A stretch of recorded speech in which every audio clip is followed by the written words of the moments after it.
So hello guys, welcome back to another video. In this video we are going to solve this question that is given to the left of our screen, which is given an array we have to which has possibly has zeros in it. We we will have to push all the zeros in the array at the end. So what we can do is to solve this problem is, let's start with a brute force approach. So let's do something like this. Let's take an array. Let's make a copy of an array. So it is a copy of an array. Okay. No, actually we don't need to make a copy. Sorry, my bad. Let's take an empty array and we will be given our the length of the array as 5. Let's declare a count. So what we can say is 35004, right? If we traverse this array and then identify all the non-zero elements, and if we put them in the temp array, 3 5 4, and after that, and if we maintain a count of the non-zero elements, then if we subtract the count from the this non-zero element count from the length of our array, we will get the actual count of the count of zeros. So by that we can then add uh, two zeros here, and then we will be able to say this will be our output. So let's see this in our code.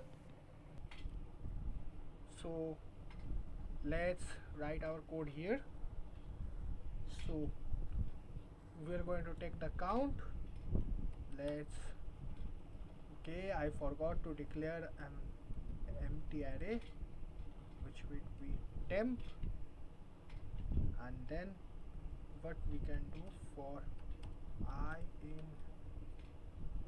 range n, or I can say for I in ARR, if I not not equals to 0, then let's append the value at the temporary list and also increase our count. And then after everything is done, let's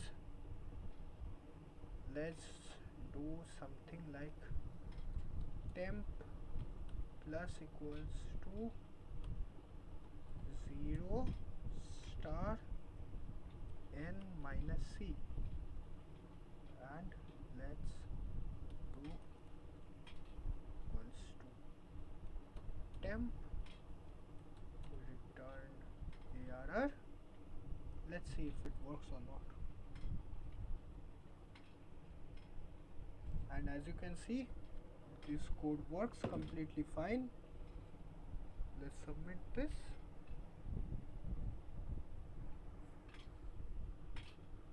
And here we have it, the solution.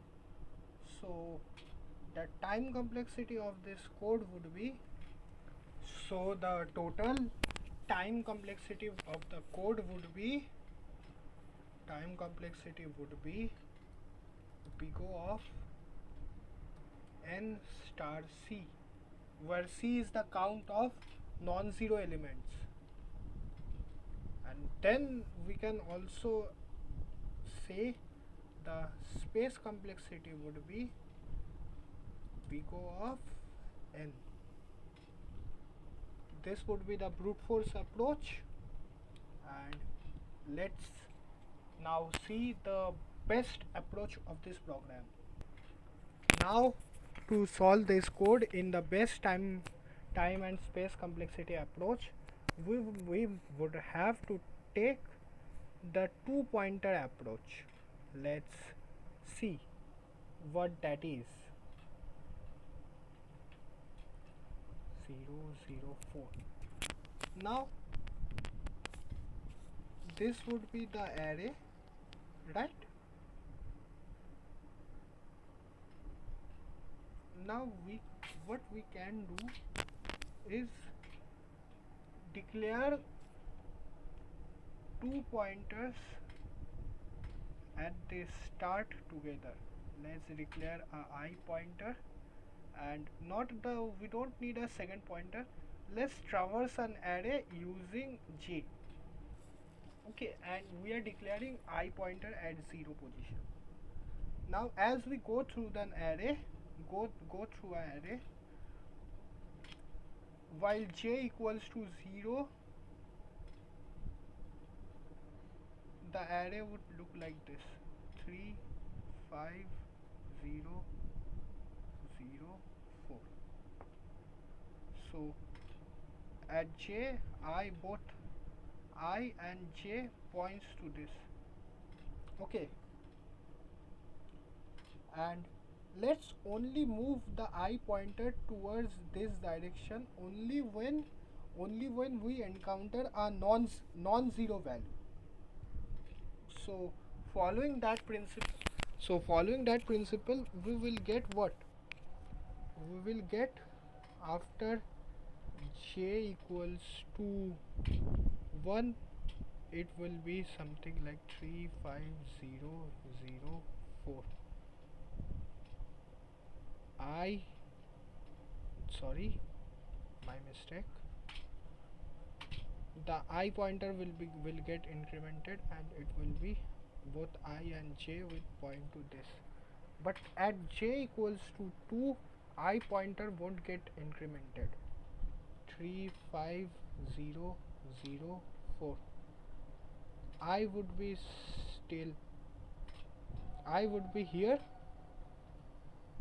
because we encountered a non-zero value, so I would be here, and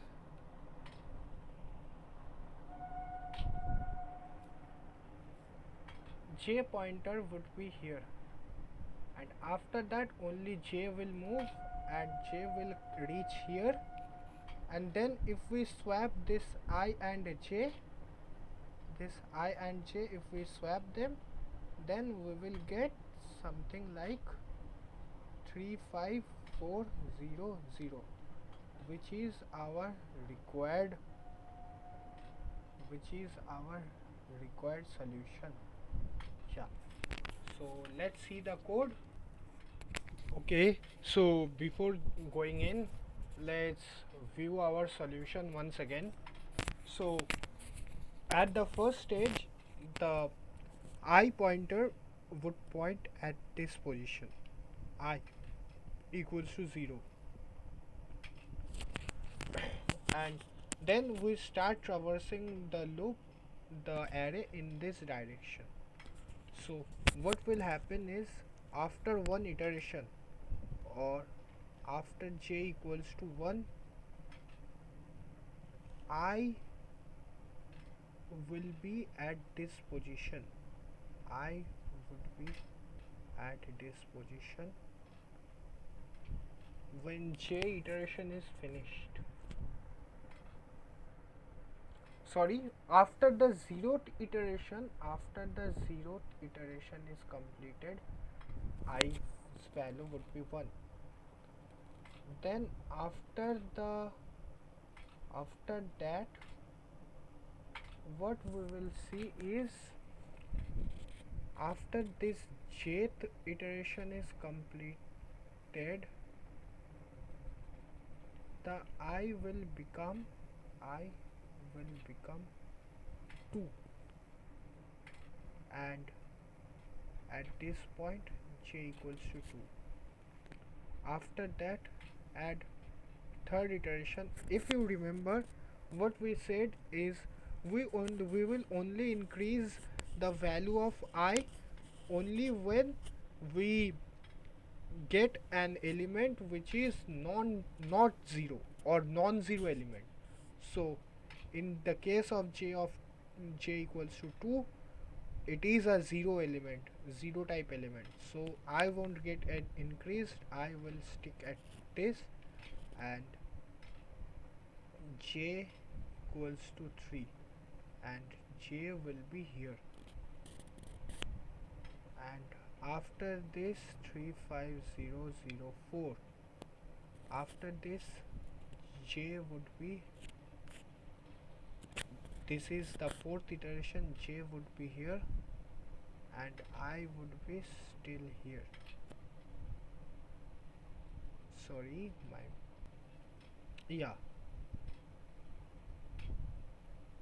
and after that, after the fourth iteration is completed, the j would be here and I would still be here. Then what we can see is we can perform a swapping which can make 350 not 0, 35400, and this way our algorithm works. Let's see our algorithm in the code. Let's see our code. So let's declare the I pointer. Let's run the for loop for j in range n if ARR of j not equals to 0, then what we will do is ARR of I comma ARR of j equals to ARR of j comma ARR of I. Perform a swap and increment this. And when the I and j is different, only then the swapping would make sense. Otherwise the value would be swapping in within itself, so there is no change. And then we can do something like return error. Let's hope the code works. Compile and run, and it works completely fine. Let's submit the code. Let's see.